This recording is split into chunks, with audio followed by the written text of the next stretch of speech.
자, 열왕기하는 엘리야에서 이제 엘리사로 이제 영적인 또 사명의 계승이 이어지는 말씀이죠. 그래서 시작이 이제 엘리야가 엘리사에게 사명을 전해주는 계승해주는 그런 말씀으로 시작이 됩니다.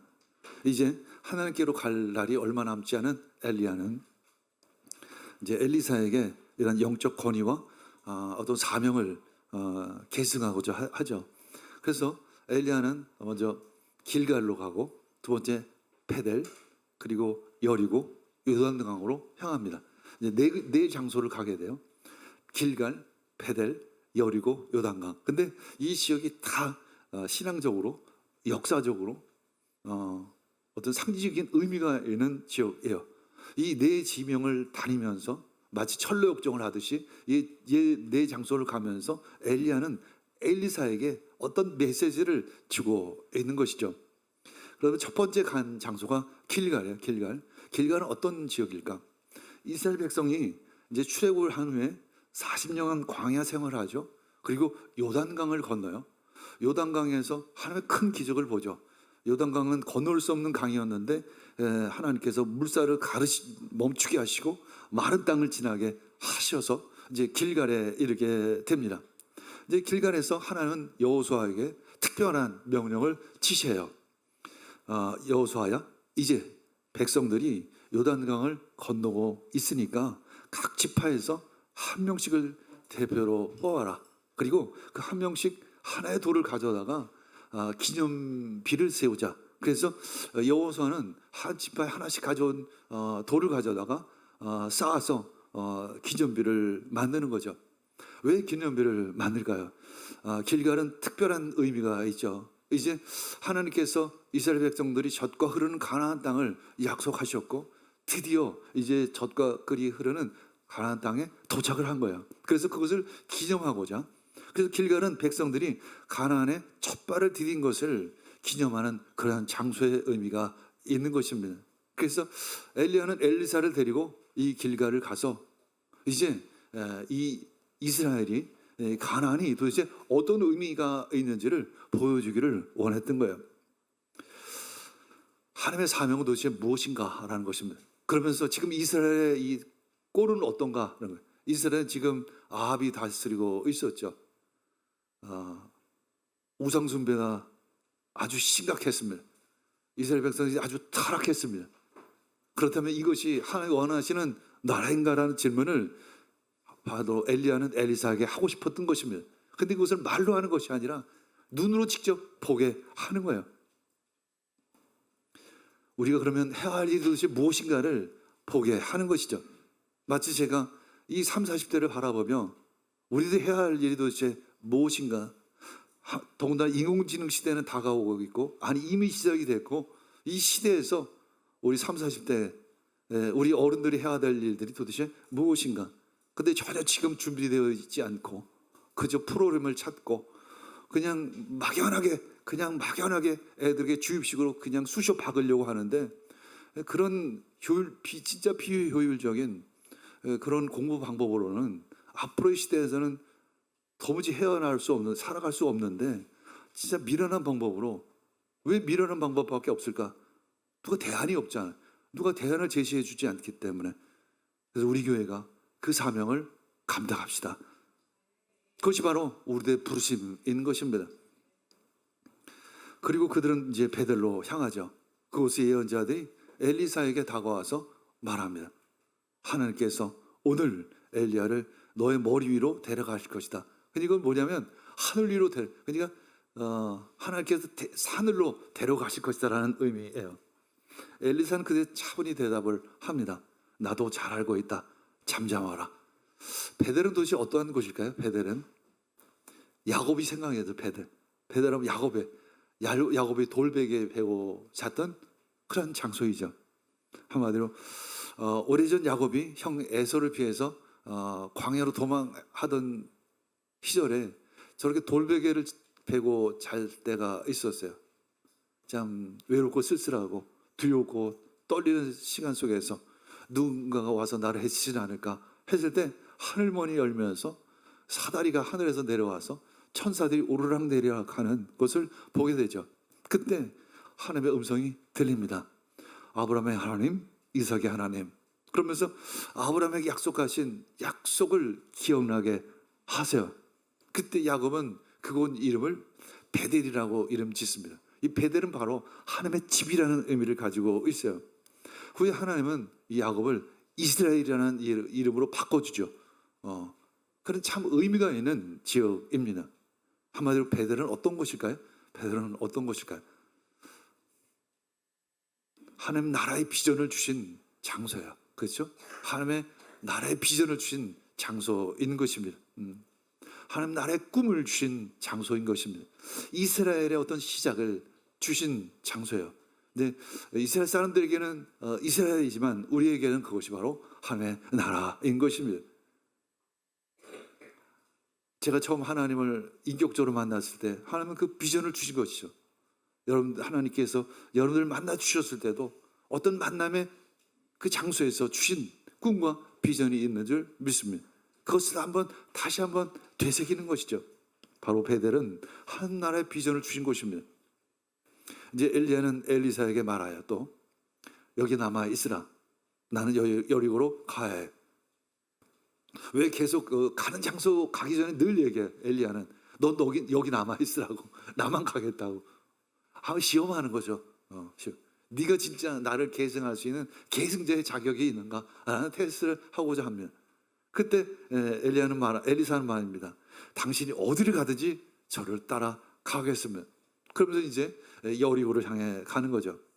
여리고는 어떤 의미가 있을까? 여리고는 바로 이제 이스라엘 백성들이 요단강을 건너서 가나안 땅에 들어갔을 때 첫 승리를 거둔 곳이에요. 첫 승리. 이것은 순종의 승리죠. 순종의 승리입니다. 완전히 순종함으로 진짜 하나님께서 시험하신 거예요. 이스라엘 백성들을 네가 순종을 하냐 안 하냐에 따라서 여리고성을 무너뜨릴 것인가 무너뜨리지 않을 것인가가 결정이 나는 그러한 장소인 것입니다. 한마디로 여리고는 첫 승리의 장소입니다. 첫 승리의 장소. 우리 니아스 미션의 시작이 생각이 나요. 다음 주에 제가 이제 니아스를 가죠. 니아스 하면 첫 역사하신 곳이 생각이 나요. 메단에 간호대학 집회를 앞두고 수혜리 목사님과 함께 차를 가고 있을 때 네가 불을 통과했다 하면서 그 메단 간호대학에 들어가서 집회를 할 때 하늘에 불이 임하면서 그 가운데 모든 어둠이 떠나가고 질병이 떠나가고 회복되어지는 것을 볼 수 있었습니다. 마치 그런 것처럼 여리고는 그러한 장소인 것입니다. 첫 승리의 장소를 기억하시기를 원합니다. 하나님께서 여러분들에게 어떤 역사하심의 장소가 있겠죠. 역사하심의 시간이 있는 줄 믿습니다. 그 의미를 다시 한번 되새기기를 원합니다. 더군다나 이 여리고와 베델은 선지자 학교가 있었습니다. 엘리야는 이제 떠나기 전에 그들의 제자인 많은 그 선지자 학교의 학생들에게 인사를 시키고자 했던 것 같습니다. 열왕기하 2장 5절 읽겠습니다. 여리고에 살고 있는 예언자 수련생들이 엘리사에게 와서 물었다. 선생님의 스승은 주님께서 오늘 한로 데리고 가려고 하시는데 선생님께서는 알고 계십니까? 엘리사가 말하였다. 나도 알고 있으니 조용히 하시오. 엘리사가 왜 이렇게 대답을 했을까요? 나도 다 알고 있으니까 조용히 하라. 한마디로 엘리사는 자신의 감정에 흔들림 없이 하나님께 집중하기를 원했던 거예요. 우리가 가끔 감정도 필요하지만 감정에 흔들려서 하나님께 집중하지 못할 때가 있죠. 우리는 하나님 앞에 섰을 때 내 감정조차 내려놓아야 될 줄 믿습니다. 마음에 흥분한 것들, 분노, 미움, 시기, 또 어떤 때는 과도하게 기뻐하는 마음, 이것조차 내려놓아야 할 때인 줄 믿습니다. 그래야만 우리가 하나님께 집중할 수 있는 것입니다. 특별히 우리 예배 가운데 하나님께 집중하기를 원합니다. 엘리야는 말합니다. 이제 마지막 장소야. 내가 요단강으로 가야겠다. 너는 여기에 남아 있으라. 그때 엘리사는 또 말합니다. 저는 당신을 떠나지 않겠습니다. 요단강은 어떤 의미가 있을까요? 요단강은 요단강 건너 천국에 들어가야지. 이런 얘기. 한마디로 과거와 미래가 나누어지는 장소예요. 과거의 끝, 그리고 새로운 시작을 알리는 장소가 바로 요단강입니다. 여러분들의 요단강은 어디입니까? 어떻게 보면 거듭남의 그 시간일 수도 있겠죠. 거듭남 뜬 그 장소가 있을 것입니다. 한마디로 요단강은 거듭남을 의미하죠. 세례를 의미하기도 해요. 그렇죠? 물에 들어갔다 나와서 그것이 바로 상징적으로 세례받은 것, 이게 나는 죽고 새로운 내가 다시 태어나는 것을 의미합니다. 이제 두 사람이 요단강에 도착했을 때 엘리야는 그 외투를 벗어서 강물을 칩니다. 그때 강물이 갈라지고 두 사람은 마른 땅을 건너요. 이것이 어떤 의미가 있을까요? 마치 하나님께서 이스라엘 백성들 요단강을 건널 때 물을 멈추게 하시고 마른 땅을 건너게 하신 것들을 다시 한번 상기시켜 주는 장면이죠. 한마디로 과거의 모든 역사들을 다시 한번 기억하면서 미래를 준비하라는 하나님의 메시지였던 것입니다. 열왕기하 2장 9절 읽겠습니다. 요단강 맞은쪽에 이르러 엘리야가 엘리사에게 말하였다. 주님께서 나를 데려가시기 전에 내가 너에게 어떻게 해주기를 바라느냐. 엘리사는 엘리야에게 스님이 가지고 계신 능력을 제가 갑절로 받기를 바랍니다라고 대답을 해요. 이제 엘리사는 알았어요. 내가 하나님의 능력이 있어야만 이 엘리야가 보여준 그 사명, 그 부르심을 감당할 수 있겠구나라는 확신이 들었던 것입니다. 그래서 나의 스승이신 당신의 능력의 갑절을 내가 받기를 원합니다. 여러분들 그런 욕심이, 영적인 욕심이 있기를 원합니다. 하나님, 저희가 목사님의 영적인 능력의 갑절을 받기를 원합니다. 그런 마음으로 신앙생활 하시기를 원합니다. 그때 엘리야가 말합니다. 너는 참으로 어려운 것을 요구하는구나. 좋다. 그러면 네가 끝까지 나를 봐라. 그것이 하나의 조건이다. 끝까지 나를 봐라. 이것이 나의 조건. 그렇지 않으면 그것이 이루어지지 않을 것이다. 이렇게 대답을 하죠. 우리가 하나님의 계획을 이루는 것, 하나님의 뜻을 이루는 것은 뭐냐면 하나님을 끝까지 바라보는 것인 줄 압니다. 끝까지 붙잡는 것을 의미합니다. 끝까지 바라보고 끝까지 붙잡기를 원합니다. 그것이 바로 신앙생활이에요. 그것이 하나님의 주신 비전을 이루는 방법인 줄 믿습니다. 저 역시 이제 우리 동료들이 이제 60대 중반이 넘어가지고 이제 은퇴를 하잖아요. 대학은 이제 65세가 정년이니까 그럼 나도 좀 쉬어야 되는 거 아닌가 했더니 하나님께서 새로운 일을 주십니다. 우리 하나님의 사람에게는 끝이 없겠죠. 끝까지 하나님을 붙잡고 끝까지 하나님을 바라보며 나아가야 될 줄 믿습니다. 우리들의 사명은 영원합니다. 그때 갑자기 불마차 불막이 나타나서 엘리야를 하늘로 데려갑니다. 죽음을 보지 않고 엘리야를 데려가죠. 엘리사는 그것을 보고 자기 겉옷을 잡아 둘로 찢습니다. 둘로 찢어요. 왜 둘로 찢죠? 이 과거 청산이야. 이제 옛 것은 버리고 이제 새롭게 시작했다는 어떤 결단이기도 하고 스승에 대한 애도의 마음 표현이기도 한 거죠. 2장 14절 읽겠습니다. 엘리야가 떨어뜨리고 간 그 겉옷으로 강물을 치면서 엘리야의 주 하나님, 주님께서는 어디에 계십니까? 하고 외치고 또 물을 치니 강물이 좌우로 갈라졌습니다. 엘리사가 그리로 강을 건넜습니다. 그러니까 엘리야가 가지고 있던 능력이 동일하게 엘리사에게 역사했던 것입니다. 엘리사가 이제 진정한 메시아의 사역은 어디서 시작이 되죠? 진짜 예수 그리스도의 메시아 사역이 어디서 시작이 되죠? 바로 요단강에서 시작이 되는 거예요. 그래서 가끔 세례 요한을 다시 온 엘리야라고도 이야기하는 이유가 거기에 있는 거예요. 엘리야가 마지막을 어디서 보낸 거죠? 요단강에서 보내고 엘리사에게 계승해 준 것처럼. 그래서 세례 요한이 엘리야를 대신해서 요단강에서 세례를 주었던 것이죠.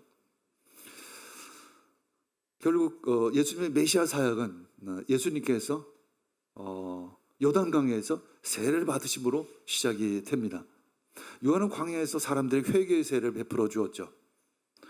많은 사람들이 그를 이제 메시아로 착각하기도 하고 엘리야라고도 이야기를 했었습니다. 어느 날 제자전과 레위 사람들은 요한에게 질문합니다. 당신들은 그럼 그리스도도 아니고 엘리야도 아니면 도대체 당신은 누구입니까? 그런데 왜 사람들에게 세는 줍니까? 이렇게 얘기할 때 요한이 말하죠. 나는 지금 물로 세를 줄 뿐이지만 하지만 우리 가운데 알지 못하는 분이 한 분 와 계신다. 그분은 나보다 훨씬 더 능력이 있으시다. 나는 그분의 신발끈을 풀어드릴 자격도 없는 사람이다. 진짜 크신 사람이 올 것이다. 그분이 바로 하나님의 아들이다. 요한은 하나님의 아들 예수님이 오신 것을 이미 알았고 그는 겸손하게 그 예수님께서 오실 그 길을 준비하는 사람일 뿐이라고 자신을 소개하는 것이죠. 마가복음 1장 9에서 11절 읽겠습니다. 그 무렵에 예수께서 갈릴리 나사렛으로부터 오셔서 요단강에서 요한에게 세를 받으셨다. 예수께서 물속에서 막 올라오시는데 하늘이 갈라지고 성령이 비둘기같이 자기에게 내려오는 것을 보셨다. 그리고 하늘로부터 소리가 났다. 너는 내 사랑하는 아들이다. 내가 너를 좋아한다. 그렇습니다. 이렇게 해서 예수님의 메시아 사역은 시작이 되는 것이죠. 요단강은 또한 그런 의미가 있는 것입니다. 예수님이 그 하나님의 아들이며 하나님이 그들 자신의 아들로 이렇게 선언하는 하나님의 그 아들을 예수님을 내 사랑하는 아들이요 내 기뻐하는 자라고 선언하는 장면이 바로 예수님께서 요단강에서 세를 받으시고 물에서 올라오실 때 마치 하늘이 갈라지는 것처럼 보이며 그 가운데 성령이 비둘기같이 예수님께 임하면서 선포하신 말씀 있는 것입니다. 바로 예수님의 세례는 메시아 사역의 시작을 알리는 것이었습니다. 이제 엘리사의 이야기를 다시 돌아가겠습니다. 엘리사는 도대체 어떤 일을 사역을 시작했을까? 어떤 사역으로 시작했을까? 무엇일까요? 2장 19절에서 20절 읽겠습니다. 그 성읍 사람들이 엘리사에게 말하였다. 보십시오. 성님께서도 보신 바와 같이 이 성읍을 차지하고 있는 자리는 좋지만 물이 좋지 않아서 이 땅에서 사람들이 아이를 유산합니다. 그러자 그는 새 대접에 소금을 조금 담아 가지고 오라가 하였다. 그들이 그것을 가져오니 이렇게 됐습니다. 한마디로 자리는 좋았습니다. 교통은 참 좋았어요. 근데 땅이 좋지 않아서 물이 좋지가 않아서 곡식이 나지를 않았던 거예요. 한마디로 황폐했던 것입니다.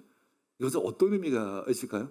바로 당시 이스라엘 백성들 신앙의 모습을 의미하는 것이에요.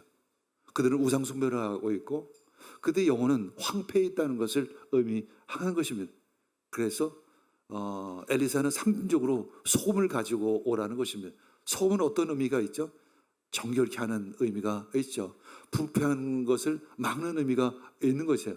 우리도 이런 것을 보면 이상한 퍼포먼스를 벌이나 이런 것이 아니라 이 안에 다 의미가 있는 거예요. 그래서 소금을 가져오라고 해서 그 땅에 뿌리게 되는 것이죠. 21절, 22절 읽겠습니다. 엘리사는 물의 근원이 있는 곳으로 가서 소금을 그곳에 뿌리며 말하였다. 주님께서 이렇게 말씀하신다. 내가 이 물을 맑게 고쳐놓았으니 다시는 이곳에서 사람들이 물 때문에 죽거나 유산하는 일이 없을 것이다.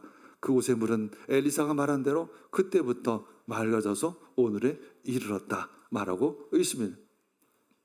내가 이 물을 맑게 고쳐놓았으니 맑게 깨끗하게 정결하게 고쳐놓았다는 것을 의미합니다. 이것이 바로 엘리사의 사명이었던 거예요. 이스라엘 유대인들의 이스라엘 사람들의 어떤 영혼의 피폐함, 우상숭배, 왜곡된 신앙 이런 것들을 앞으로 고칠 사명이 자기에게 있다는 것을 의미하는 것이죠. 그 물의 근원에다가 소금을 뿌렸던 것입니다. 어떤 상징적인 의미가 되겠죠. 그 더러운 물을 먹지 못할 물을 정결케 한다는 의미. 그래서 맑은 물로 치유했던 것입니다.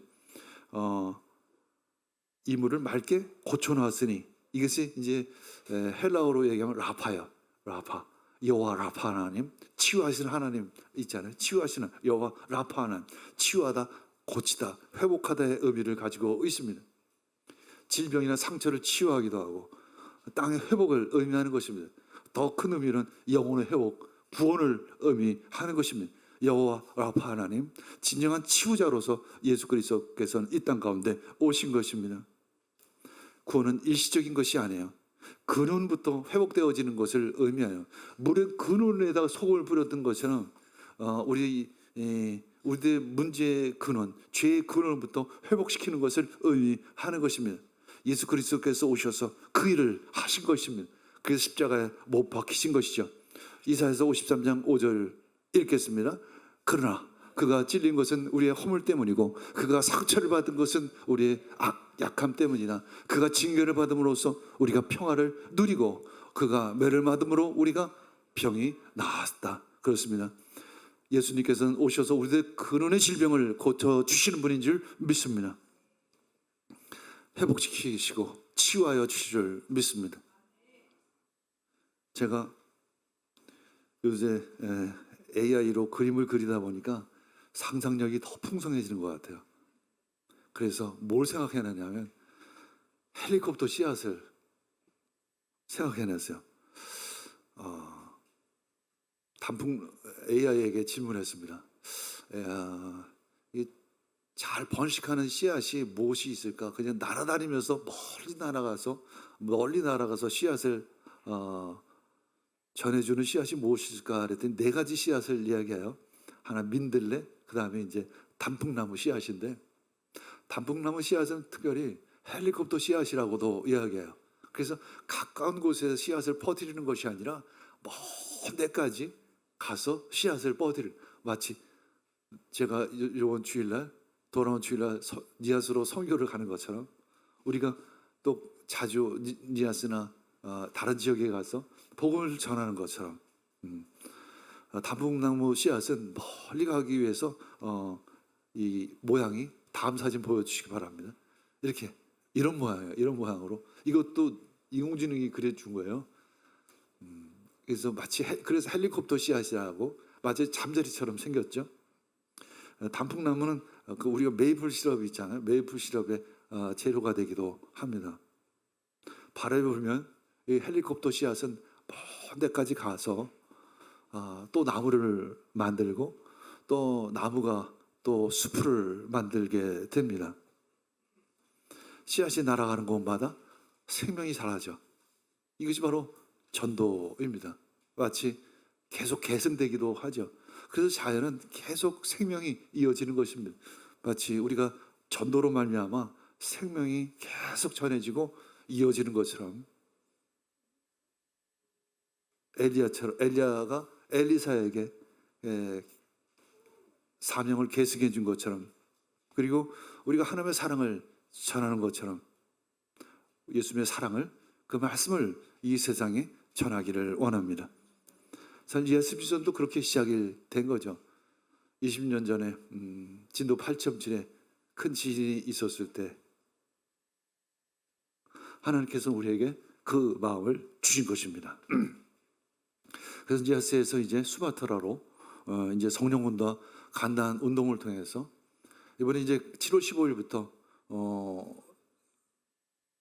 인도네시아 그 감리교단의 첫 가나안 훈련 시작이 됩니다. 2주간 시작이 되는데 감리교단에서 법으로 제정했죠. 가나안 정신을 교육 2주간 훈련 받아야만 목사 안수를 받을 수 있다는 법을 이번에 통과를 시켰어요. 감독이 그렇게 해서 이 첫 훈련이 7월 15일부터 시작이 됩니다. 그래서 가서 이제 가자마자 첫 만남을 이제 그 감독을 만나서 이제 앞으로 일들을 같이 나누고자 해요. 그래서 7월 1일 날 도착을 하면 이제 2일 날 첫 만남을 하게 됩니다. 그래서 이제 니아스에서 시작이 된 성령 운동과 가나안 운동이 이렇게 인도네시아의 전역에 퍼지고 있습니다. 우리 니아스에서 생각했어요. 언제 이것이 스마트라로 가나?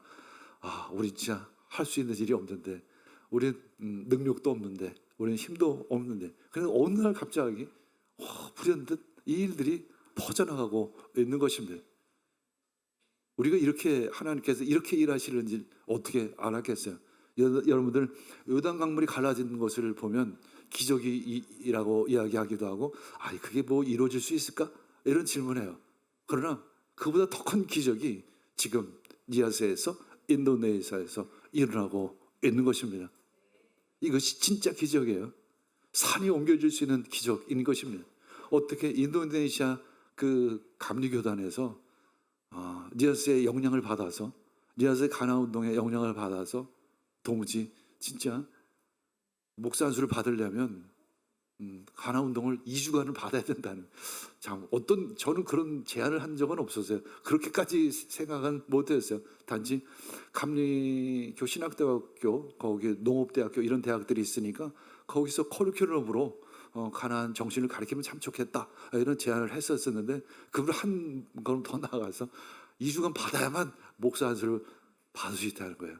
엄청난 일들이 우리의 손으로 통해서 이루어지고 있습니다. 이것이 진짜 기적이에요.